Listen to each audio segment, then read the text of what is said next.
បាទជំរាបសួរពុកម៉ែបងប្អូនទាំងអស់គ្នាថ្ងៃនេះវិលមកជួបខ្ញុំបានម្ដងទៀតហើយដែលថ្ងៃនេះគឺខ្ញុំមានរឿងថ្មីចង់ចែកជូនពុកម៉ែបងប្អូនដើម្បីស្ដាប់កំសាន្ត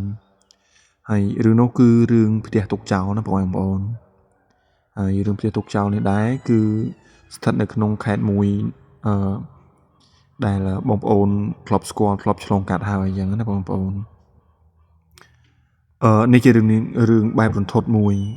ដែលរៀបរាប់អំពីអាថ៌កំបាំងនៃផ្ទះបុរាណមួយខ្នងដែលគេបានបោះបង់ចោលណាបងប្អូនតោះយើងចូលសាច់រឿងយើងតែម្ដងទៅនៅជាភូមិអាសយាលមួយមានផ្ទះឈើ2ជាន់ដ៏ធំមួយខ្នងព័ទ្ធជុំវិញទៅដោយដើមជ្រៃនិងព្រៃធំនិងវល្លិរុំចិត្តតែម្ដងបងប្អូនអ្នកភូមិហៅវាថាផ្ទះសំណល់ផ្ទះសំណល់គឺផ្ទះដែលសល់ពីសម័យដើមមកអញ្ចឹងណាបងប្អូនហើយក៏គ្មាននរណាម្នាក់ហ៊ានដើរកាត់នៅទីនោះដែរនៅពេលដែលព្រះអាទិត្យលិចផុតជើងមេឃព្រមមានដំណើរតគ្នាមកថាម្ចាស់ផ្ទះបានស្លាប់បាត់បង់ជីវិតដោយអយុត្តិធម៌កាលពី50ឆ្នាំមុនបងប្អូនមានយុវជនសុំទោសបងប្អូនមានយុវជន3នាក់សិលារតនានិងវិបុលដែលជាអ្នកចូលចិត្តថតរូបបែបប្លែកចឹងណាបងប្អូនដោយមិនជឿទៅលើរឿងខ្មោចព្រាយបិសាចអ្វីនោះទេពួកគេទាំង3នាក់នោះហើយពួកគេក៏បានសម្រេចចិត្តចូលទៅក្នុងផ្ទះនោះនៅពាក់កណ្ដាលត្រៀនដើម្បីរកការពិតឲ្យដឹងច្បាស់ថាមានខ្មោចឬមិនមានខ្មោចចឹងណាបងប្អូននិងថតរូបយកទៅបង្អួតមិត្តភក្តិគាត់ផងដែរពេលឈានជើងដល់របងផ្ទះភ្លាម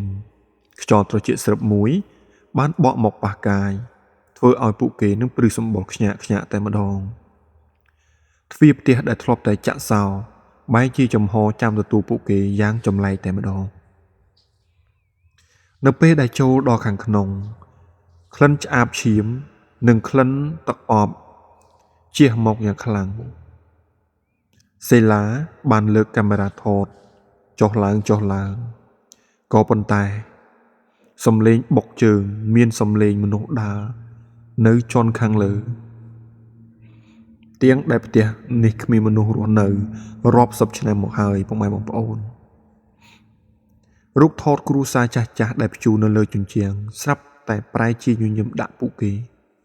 ដោយភ្នែកក្រហមច្រាលកញ្ចក់ធំមួយនៅកណ្ដាលផ្ទះបានបែកខ្ទាតពេញដីទៀងដែលគ្មានអ្វីទៅប៉ះវាសោះរតនាចាប់ផ្ដើមភ័យរន្ធត់ញ័រតែម្ដងពួកយើងត្រឡប់ទៅវិញដោយខ្ញុំមានអារម្មណ៍មិនស្រួលនោះទេស្រាប់តែឮសំឡេងយំខ្សឹកខ្សួររបស់ស្ត្រីម្នាក់ក៏បានបន្លឺឡើងពីជ្រុងងងឹតឈឹងតែម្ដងពួកគេបានបញ្ចាំងពិលទៅឃើញស្ត្រីម្នាក់ស្លៀកពាក់បុរាណ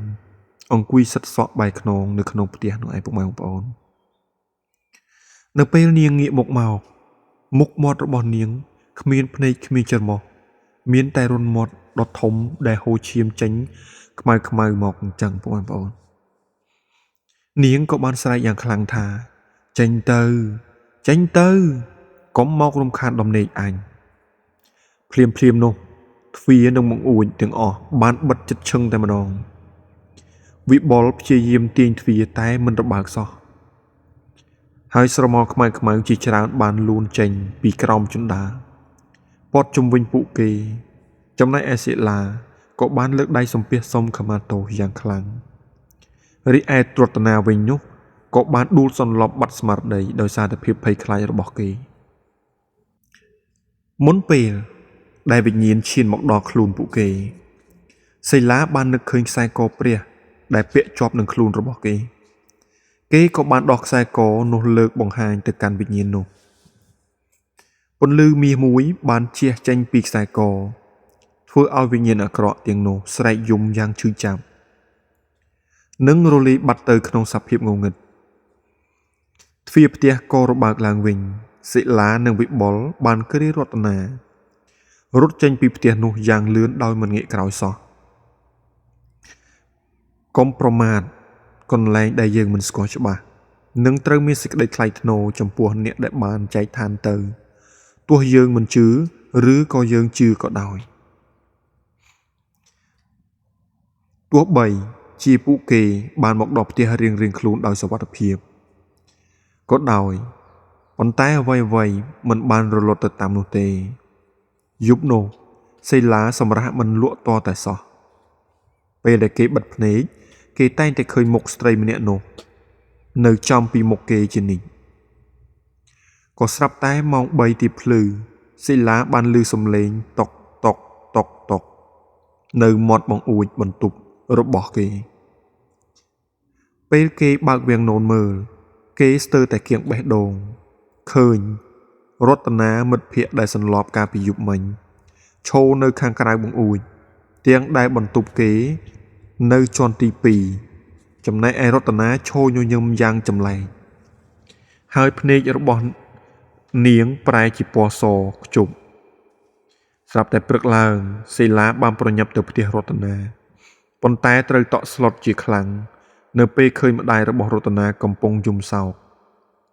គាត់ប្រាប់ថារតនាមិនទាន់ដឹងខ្លួនតាំងពីយប់មិញមកម្លេះគ្រូពេទ្យថា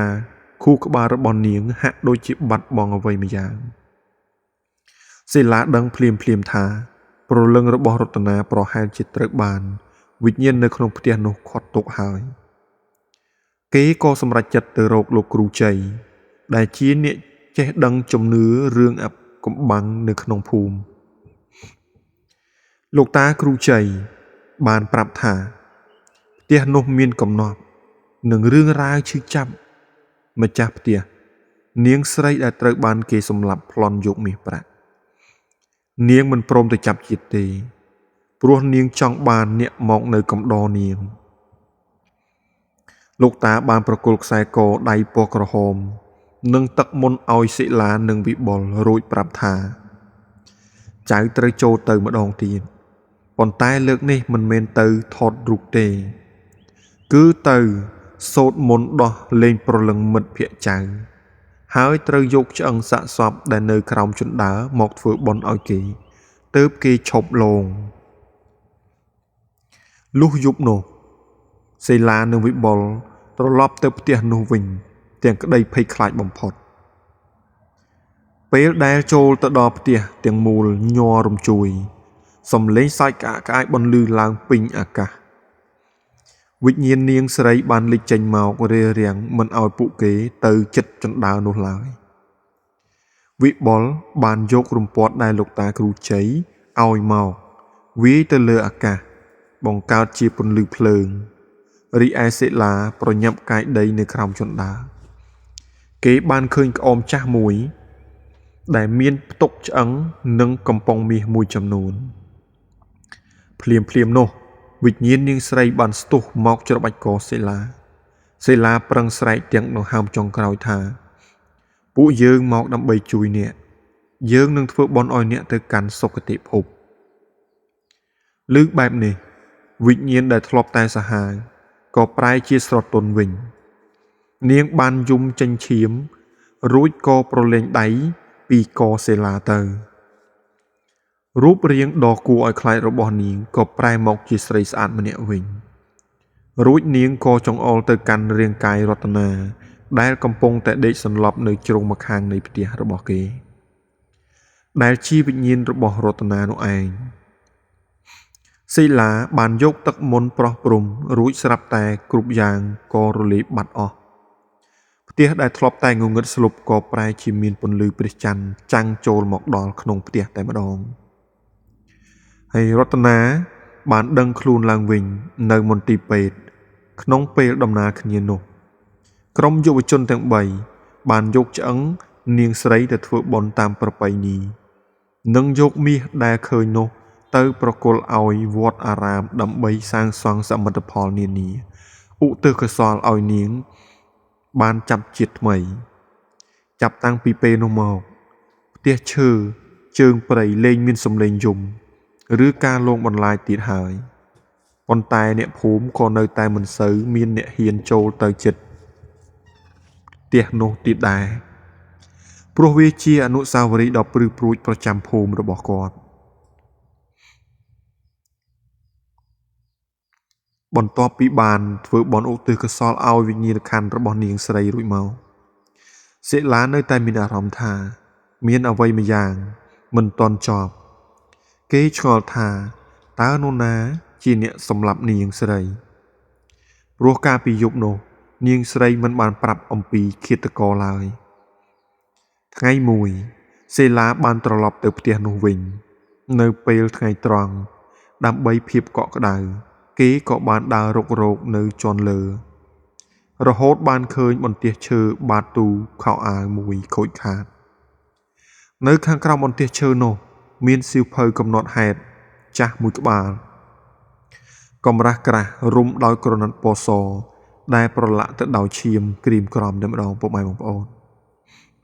សិលាក៏បានបើកអានហើយអក្សរនៅក្នុងនោះបានរៀបរាប់ថាឆ្នាំ1907នាងស្រីមិនមែនរស់នៅម្នាក់ឯងទេនាងមានប្អូនស្រីម្នាក់ឈ្មោះនាងមីលីនាងមីលីបានលួចស្រឡាញ់គូដណ្ដឹងរបស់បងស្រីខ្លួនឯងដោយសារតែក្តីឈ្នានីសនឹងចង់បានទ្រព្យសម្បត្តិមរតកតែម្នាក់ឯងមីលីបានរៀបចំផែនការជាមួយបុរសម្នាក់ទៀតដើម្បីសម្លាប់នាងស្រីនៅទំព័រចុងក្រោយនាងស្រីបានសរសេរដោយឈាមមុនពេលដែលនាងដាច់ខ្យល់ថាអ្នកដែលសម្លាប់អញនឹងត្រូវរស់នៅក្នុងឋាននរកទាំងរស់ហើយកូនចៅរបស់ឯងនឹងត្រូវសងបំណុលឈាមនេះមិនចេះចប់ឡើយខណៈពេលដែលសេឡាកំពុងអានក៏ស្រាប់តែមានសំឡេងគគ្រឹមគ្រហឹមមួយបន្លឺឡើងពីក្រោយខ្នងរបស់សេឡាឯងមិនគូមករកឃើញសៀវភៅនេះទេចៅប្រុសសេឡាងាកមកទាំងភ័យស្លុតគឺលោកតាមិញដែលជាអ្នកជិតខាងរស់នៅក្បែរផ្ទះខ្មោចនោះជាច្រើនឆ្នាំមកហើយលោកតាមិញមានទឹកមុខស្រពោននិងពោពេញដោយភាពភ័យខ្លាចគាត់បានសារភាពទាំងទឹកភ្នែកថានាងមីលីដែលសម្លាប់បងស្រីខ្លួនឯងនោះគឺជាម្ដាយរបស់តានេះឯងលោកតាមិញបានរៀបរាប់ថាចាប់តាំងពីម្ដាយរបស់គាត់ស្លាប់សម្លាប់នាងស្រីនោះមកគ្រួសាររបស់គាត់មិនដែលស្គាល់ពាក្យថាសុខសាន្តឡើយម្ដាយរបស់គាត់បានឈួតរីឯកូនចៅចំនួនក្រោយសុទ្ធតែជួបគ្រោះថ្នាក់ស្លាប់ជាបន្តបន្ទាប់គាត់រស់នៅក្បែរផ្ទះនេះដើម្បីចាំមើលថែនិងសុំខមាទោសវិញ្ញាណក្ខន្ធនាងស្រីជារៀងរាល់ថ្ងៃ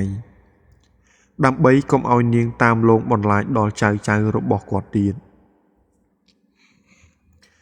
ស្រាប់តែពេលនោះខ្យល់ខ្មៅមួយបានបក់បោកពេញផ្ទះវិញ្ញាណនាងស្រីបានលិចមកម្ដងទៀតប៉ុន្តែលើកនេះនាងហាក់ដូចជាខឹងសម្បារយ៉ាងខ្លាំងនៅពេលឃើញលោកតាមិញសេឡាបានលើកសៀវភៅកំណត់ហេតុឡើងរួចក៏និយាយថាអ្នកស្រីការសងសឹកវាមិនបានធ្វើឲ្យអ្នកស្រីសប្បាយចិត្តឡើយលោកតាមិញបានរងទុក្ខជំនួសម្ដាយរបស់គាត់អស់មួយជីវិតទៅហើយសូមបញ្ចប់វាត្រឹមនេះទៅលោកតាមិញបានលុតជង្គង់សំពះសុំទោសទាំងយំសោកឃើញភាពស្មោះត្រង់នឹងការឈឺចាប់របស់អ្នកដែលរស់នៅវិញ្ញាណនាងស្រីក៏ស្រក់ទឹកភ្នែកមកជាឈាមម្ដងទៀតនាងបានសម្លឹងមើលទៅលើមេឃហើយរូបនាងក៏សន្សឹមរលាយคล้ายជាពន្លឺពណ៌សតូចហោះទៅលើអាកាសផ្ទះឈើនោះក៏បានបាក់រលំចុះមកនៅយប់នោះឯងដូចជាការបញ្ចប់នៃរឿងរ៉ាវដ៏ជូរចត់ទាំងនេះលោកតាមិញមានអារម្មណ៍ថាធូរស្រាលក្នុងចិត្តដូចបានដកបន្លាចេញពីទ្រូងសិលាវិបុលនិងរតនាបានរៀនសូត្រនៅមេរៀនមួយដ៏ធំថាកម្មផលមិនដែលបោះបង់នរណាម្នាក់ឡើយទោះបីជាពេលវេលាកន្លងផុតទៅយូរយ៉ាងណាក៏ដោយពុកម៉ែបងប្អូនបើសិនជាយើងសាងផលអាក្រក់គឺតែងតែរមែងបានផលអាក្រក់មកវិញតកូនតចៅអញ្ចឹងហើយចូលសាងល្អទាំងអស់គ្នាដើម្បីយើងបានបន់តកូនតចៅអញ្ចឹងពុកម៉ែបងប្អូនខ្ញុំសូមអរគុណ